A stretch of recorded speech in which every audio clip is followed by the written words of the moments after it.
একটা short video, YouTube শর্টসে দিতে পারতাম ভিডিওটা, বাট আমি তো আসলে শর্টস এর টাইম মেনটেন করতে পারি না অনেক সময়। So over the period of time cycle চালাইতে চালাইতে যে জিনিসটা আমি শিখছি, অনেক কিছুই তো শিখছি। সো সেটা হচ্ছে কি, আপনি যদি সাইকেলের মাঝে কোনো চেঞ্জ করেন বা সাইকেলের কোনো আপগ্রেড করেন বা সেট আপের মধ্যে কোনো চেঞ্জ আনেন, তখন you do it one at a time. One at a time, what do I mean by that? So cycle চালানোর সময় বা সাইকেলের আপগ্রেড আপনি আসলে অনেক কিছুই করতে পারেন। সেটা সাইকেলের সেট আপে চেঞ্জ করতে পারেন বা সাইকেলের কিটসে আপগ্রেড করতে পারেন, কম্পোনেন্টে আপগ্রেড করতে পারেন।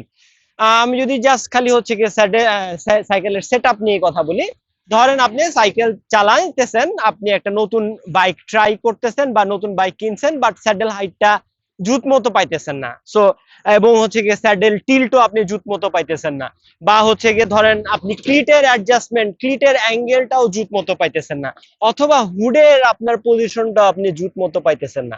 ঠিক আছে, সো অনেক কিছু জিনিস আপনার কাছে প্রবলেমেটিক মনে হইতেছে।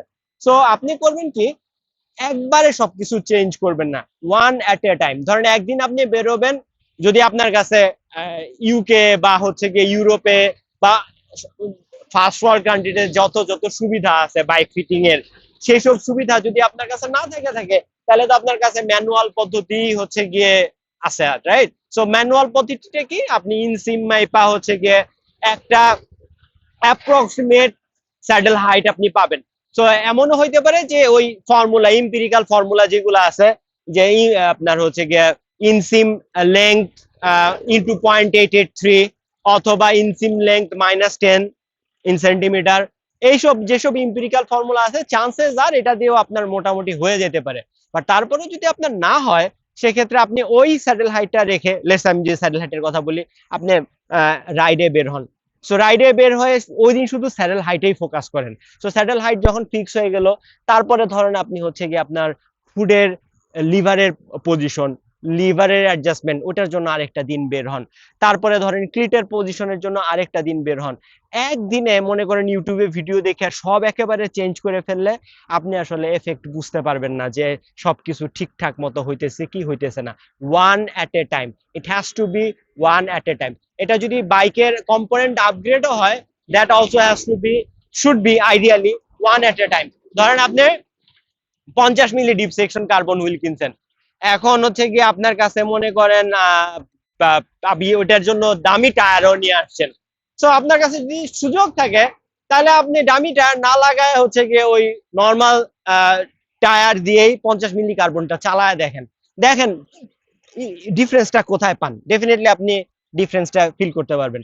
তারপরে আপনি হয় টায়ার লাগান, আরেকদিন টায়ার লাগান, পরের রাইডে টায়ার লাগান, তাহলে আপনি প্রত্যেকটা আপগ্রেডের সিগনিফিকেন্স বুঝতে পারবেন।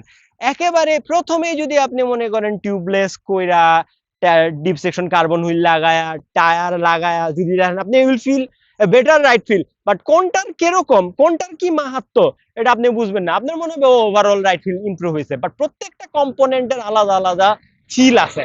লাইক রান্নার তরকারির মধ্যে, রান্না যখন আপনি করেন, প্রত্যেকটা মশলা যেরকম আলাদা আলাদা একটা কার্যকরণ আছে, আলাদা আলাদা ভূমিকা আছে, বাইকের কম্পোনেন্ট আপগ্রেডেরও প্রত্যেকটারই আলাদা আলাদা একটা ভূমিকা আছে। সো আপনি যদি এই ভূমিকা, প্রত্যেকটা কম্পোনেন্টের ভূমিকা না বুঝতে পারেন, ট্রু সাইক্লিস্ট হয়ে উঠতে পারবেন না। অথবা ধরেন আমরা যারা হচ্ছে গিয়ে ইনক্রিমেন্টাল গ্র্যাজুয়াল আপগ্রেড করে আসছি, আমরা আপনারে ছোট চোখে দেখবো, আরে ও তো হুট করে ওই যে আঙ্গুল ফুলে বড় কলা গাছের মতো হুট করে একটা কার্বন বাইক চালাইতেছে, কিটার জন্য, যে কোনটায় কি ব্যাপার স্যাপার। সো এবং এটা তো আসলে আপনি যদি সাইক্লিং পছন্দ করেন, তাহলে ইউ শুড নো যে প্রত্যেকটা আপগ্রেডের কিরকম কিরকম ব্যাপার স্যাপার আছে, প্রত্যেকটা আপগ্রেডের রাইট ফিলে কিরকম চেঞ্জ হয়। So one at a time, ঠিক আছে? যেটা আমি বলতে চাই সেটা হচ্ছে কি, one at a time.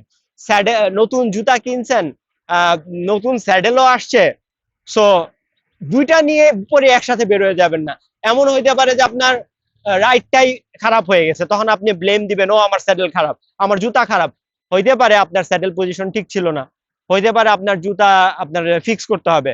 So এদেরকে গালি না দেওয়ার জন্য, ঠিক আছে, you should do one at a time.